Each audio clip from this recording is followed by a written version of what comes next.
Ici à Cologne, pour le millésime 2013, Yamaha a dévoilé un tout nouveau prototype de moteur 3 cylindres.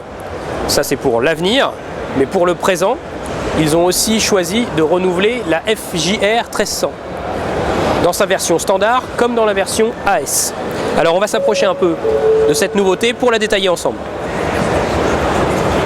La Yamaha FJR 1300 présente un tout nouveau carénage. La ligne de la moto évolue sensiblement, même si on reconnaît le profil caractéristique de la FJR.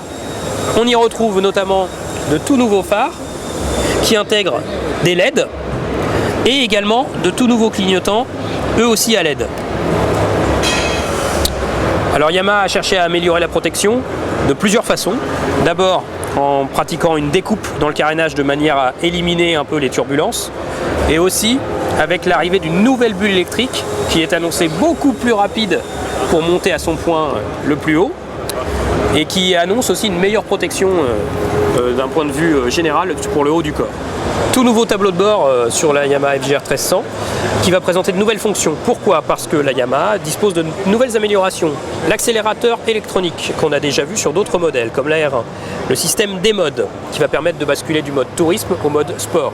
2 cartographies au choix, comme sur l'XTZ Super Ténéré. Et puis un commodo assez compliqué là puisqu'il y a le régulateur de vitesse, la commande de la bulle électrique, on pourra régler donc la vitesse électroniquement, la navigation dans les divers menus, donc il y a de quoi faire avec la main gauche. Pour ce tout nouveau modèle 2013, Yamaha est reparti de la base précédente de la FJR 1300, donc on a toujours un moteur 4 cylindres en ligne, toujours à 5 rapports, alors qu'on attendait tout de même une 6e vitesse. Mais Yamaha a modifié les entrailles de ce moteur, a ajouté un tout nouveau traitement chimique et également modifié la ligne d'échappement dans son intégralité. Il n'y a plus que 2 catalyseurs au lieu de 4. Il y a aussi donc un gain de poids et un traitement de la pollution qui est plus efficace. Alors sur la FJR 1300 standard, les propriétaires connaissent bien ce système qui permet de basculer l'amortisseur en position soft ou hard. Ça c'est sur la FJR standard. Mais sur la FJR 1300 AS en revanche, il y a des suspensions à assistance électronique. Et c'est une nouveauté chez Yamaha. En appuyant sur un bouton, le pilote pourra choisir entre plusieurs modes d'amortissement. Solo, solo avec bagage, duo, duo avec bagage. En plus, il pourra raffermir la moto avec différentes positions. Standard, soft, dur. Voilà, donc c'est vraiment un réglage des suspensions à la carte sur cette nouvelle FJR 1300, mais uniquement sur la version AS qui dispose d'une fourche inversée. Yamaha a également retravaillé complètement son système AS, son système semi-automatique de passage des vitesses.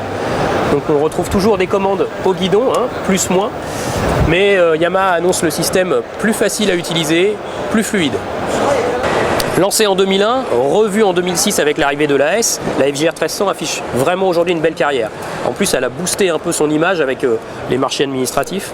Alors c'est vrai qu'on attendait quand même un renouveau de cette moto, et ben voilà, c'est fait pour 2013. Yamaha refait son retard grâce à l'arrivée de sophistication électronique, d'une version AS qui a été revue, qui est plus haut de gamme.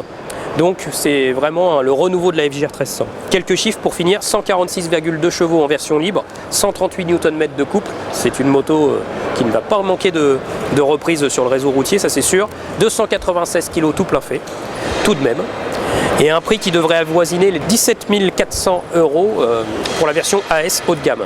Pour la disponibilité, ça va arriver très très vite, avant la fin de l'année 2012. Et également très vite en essai sur motostation.com. Restez connectés. À bientôt.